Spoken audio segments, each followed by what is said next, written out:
Here are 6 classic pulley problems you must know for AP Physics 1. We're going to start from the easiest and build up. We're going to start with the classic Atwood's machine. We have two masses, M1 and M2, are connected by a light string over a frictionless, massless pulley. We're going to assume M2 is greater than M1, and we want to find the acceleration of the system. First, I'm going to define our system. Our system is going to be mass 1 and mass 2. Next, I'm going to choose my positive direction. You can choose either direction to be positive as long as you're consistent, but in this problem, it's moving clockwise, so I'm going to choose clockwise as my positive direction. Next, I'm going to draw the force diagram. I'm going to draw external forces that are acting on my system. So the force acting on mass 1 is m1g, gravitational force, and the gravitational force acting on mass 2 is m2g. I'm not going to include tension forces because those are internal forces to my system. Next, I'm going to apply Newton's second law, net force equals ma. I'm going to take all the forces in the positive direction minus all the forces in the negative direction and set it equal to the system mass times acceleration. So that gives us m2g minus m1g is equal to m1 plus m2 times the acceleration. To solve for the acceleration, I'm going to divide m1 plus m2 on both sides, and that gives us the acceleration is equal to m2g minus m1g divided by m1 plus m2. Now we're going to calculate the tension force of the string. To calculate the tension force, we're going to have to define a new system. We're going to define object 2 as our system, not object 1. So now the tension force is an external force. The forces acting on object 2 is gravity force pulling it down, and we have tension force pulling it up. Applying Newton's second law, F equals ma, we're going to take the forces in the positive direction, in this case down, minus the forces in the negative direction up, and set that equal to the system mass times acceleration. And that gives us m2g minus the tension force is equal to m2a. Next, we're going to isolate the tension force, and that gives us T is equal to m2g minus m2a. We already know the acceleration, so we're going to substitute that value into our acceleration here.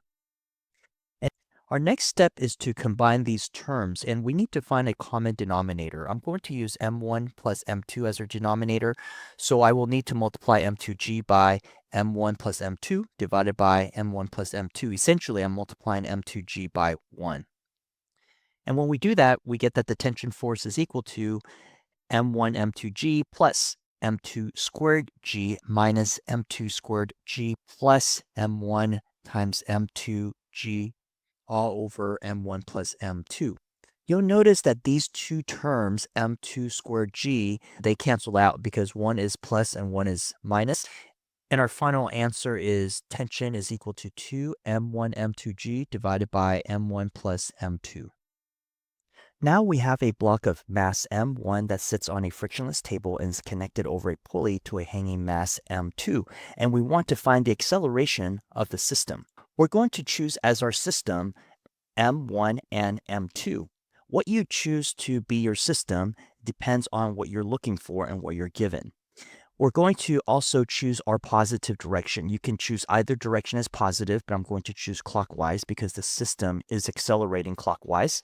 And next, we're going to draw our force diagram. For our force diagram, I'm only going to draw external forces that are along the direction of motion that are unbalanced. And the only external forces acting on our system is m2g, gravity force pulling on mass 2. There is gravity force pulling on mass 1, but there's also a normal force that balances out. So those two forces are balanced. So along this axis, going to the right and down, the only external net force is m2g. Next, I'm going to apply Newton's second law, net force equals ma. I'm going to take all the forces in the positive direction minus all the forces in the negative direction. There's no force in the negative direction, so it's just m2g is equal to m1 plus m2 times acceleration. Common mistake students make is they forget to include both masses here. So that's why at the beginning of the problem, you have to define your system, and whatever you define as your system, you need to include the system mass over here for the m when you apply Newton's second law. To solve for the acceleration, we're going to divide m1 plus m2 on both sides, and we get a is equal to m2g divided by m1 plus m2. Now we're going to solve for the tension of our string. To do that, we need to be careful what we define as our system. If we define both mass 1 and mass 2 as our system, the tension forces are internal, and we can't use Newton's second law to solve for the tension. So therefore, we're going to define just mass 2 as our system. This way, the tension force is an external force that's acting on our system. Now we're going to draw the force diagram. So we have gravity force pulling on mass 2, which is m2g, and we have tension force pulling it up. We're going to apply Newton's second law, net force equals ma. We're going to take all the forces in the positive direction minus the forces in the negative direction and set that equal to the mass of the system times the acceleration. And that gives us m2g minus the tension is equal to m2a. We're going to isolate the tension, and that gives us that the tension is equal to m2g minus m2a. Since we already know the acceleration from the previous part of this problem, we can substitute that in for the acceleration. Next, we're going to combine these two terms by making sure they have the same common denominator. The common denominator I will use is m1 plus m2. So for m2g, I'm going to multiply that by m1 plus m2 divided by m1 plus m2. Basically, I'm multiplying m2g by 1. And that gives us m1 m2g plus m2 squared g minus m2 squared g all over m1 plus m2. You'll notice that the m2 squared g cancel out because we have a positive m2 squared g and a negative m2 squared g. And that gives us our final answer for the tension is equal to m1 m2g divided by m1 plus m2. For problem 3, we're going to use the same system as problem 2, but the block on the table now experiences kinetic friction. We're going to be looking for the acceleration of our system. To find the acceleration, we're going to define mass 1 and mass 2 as our system. What you define as your system depends on what you're looking for and what you're given. First, we're going to indicate our positive direction. Because it's accelerating clockwise, we're going to make clockwise positive. Next, we're going to draw our force diagram. We have gravity force pulling on mass 2, which is m2g. We have gravity force pulling on mass 1, which is m1g. There's normal force from the table pushing the block upwards. And then in the problem, I mentioned that there is friction, so there's kinetic friction to the left. The reason we're including the gravity force of acting on mass 1 and the normal force acting on mass 1 is because we need that information to solve for the kinetic friction, which is needed to then solve for the acceleration of the system. The equation for kinetic friction is mu times the normal force. The mu here would be the coefficient of kinetic friction. Now you'll notice that mass 1 is not accelerating up or down, which means that the normal force is equal to m1g. So we can substitute m1g for the normal force. Next, we're going to apply Newton's second law, F equals ma. We're going to take all the forces in the positive direction minus all the forces in the negative direction, set that equal to the system mass times the acceleration. So we get m2g minus the kinetic friction, which is equal to m1 plus m2 times acceleration. Common mistake students make is they substitute the wrong mass for the system mass. Remember, it is your system mass, and your system is what you define at the beginning of the problem. We're going to substitute mu m1g for kinetic friction, which we showed on the left-hand side right here. And then we're going to solve for the acceleration. We're going to do that by dividing m1 plus m2 on both sides, and we get the acceleration is equal to m2g minus mu m1g divided by m1 plus m2. Now we have a block of mass m1 sitting on a frictionless incline and an angle theta. It's connected by a string over a pulley to a hanging mass of m2. We're going to look for the acceleration, and we need to first define our system. We're going to make mass 1 and mass 2 our system, and then we need to define our positive direction. Because it's accelerating clockwise, I'm going to make clockwise our positive direction. Next, we need to draw our force diagram. So there's gravity force pulling on block 2, so that's m2g. We have gravity force pulling on mass 1, which is m1g, and we have the normal force from the incline pushing on the block, and we'll label that n. Now, you'll notice that along the incline going up, and then as the pulley, what the pulley does is it redirects the force, and it doesn't increase or decrease the force. We're assuming a frictionless massless pulley here. Then we have the force going down. So if you can imagine that we have this axis that goes up the ramp and then goes straight down, and we need all the forces along that axis to calculate the acceleration. Now, the problem here is this m1g. A component of this m1g is along the direction of the incline or parallel to the incline. So here are the two components. We have the perpendicular component and we have the parallel component. It's the parallel component that we really care about. Because the incline has an angle of theta, the angle over here between m1g and the perpendicular component will be theta. That angle will be theta. But we don't need the perpendicular component. We need the parallel component. And so this is opposite theta. So this component is m1g sine theta. Next, we're going to apply Newton's second law, F equals ma. We're going to take all the forces in the positive direction minus all the forces in the negative direction and set that equal to the system mass times the acceleration. Don't forget that the system mass here is the mass of block 1 and block 2. Next, we're going to isolate the acceleration by dividing m1 plus m2 on both sides. So we get the acceleration is equal to m2g minus m1g sine theta divided by m1 plus m2.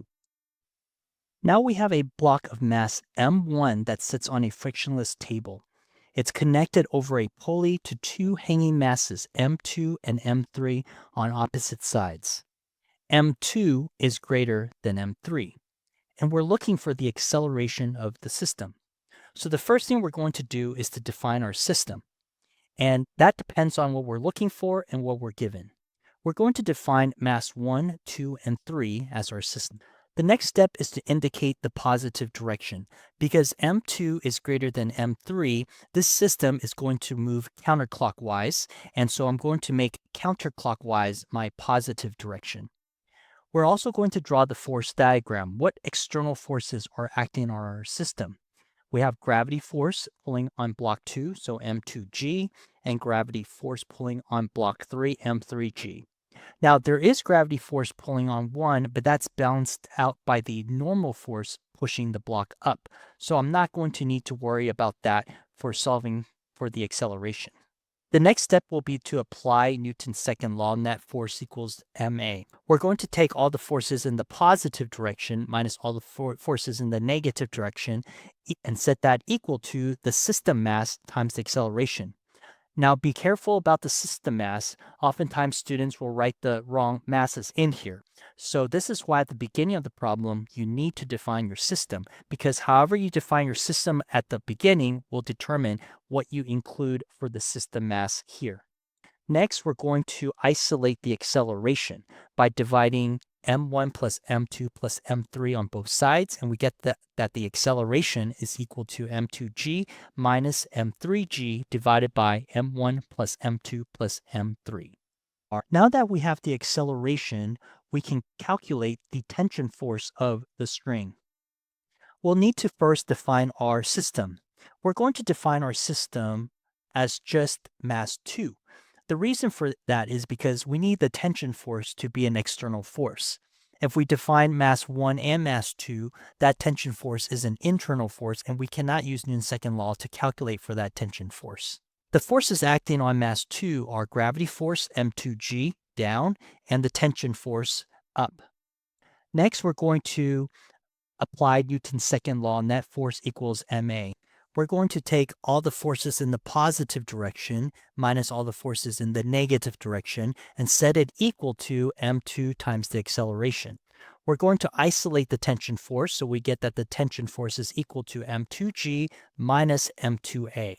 Next, we'll substitute the acceleration we calculated from the previous part of this problem for a.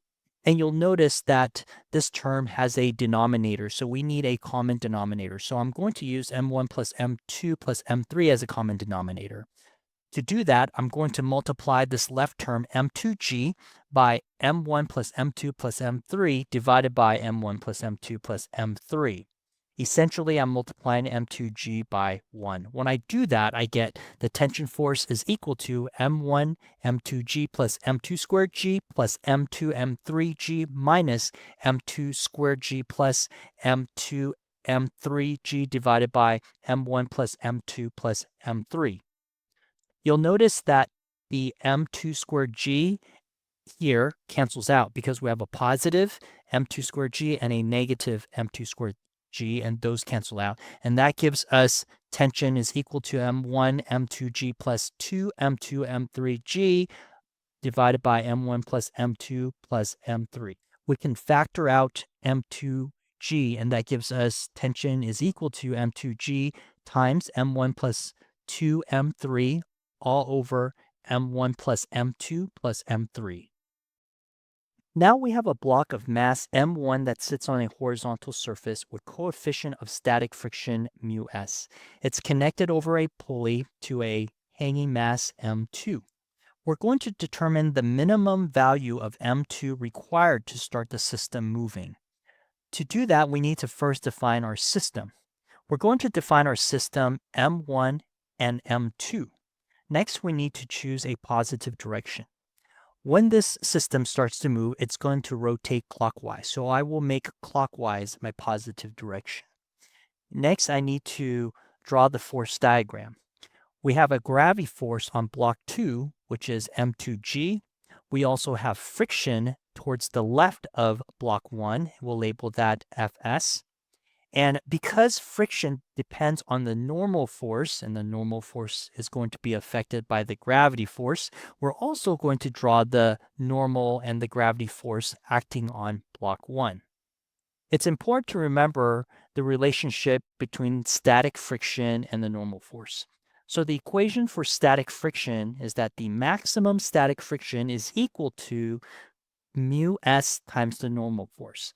Now we want to be really careful that mu s times the normal force is not static friction. It is equal to the maximum static friction. Sometimes you'll see this written as the static friction is less than or equal to mu s times the normal force. So be careful of that. If there is less applied force, the static friction could be less than its maximum static friction. Now, we also know that block 1 is not accelerating up or down, so therefore the normal force is equal to m1g. So we can substitute m1g for the normal force.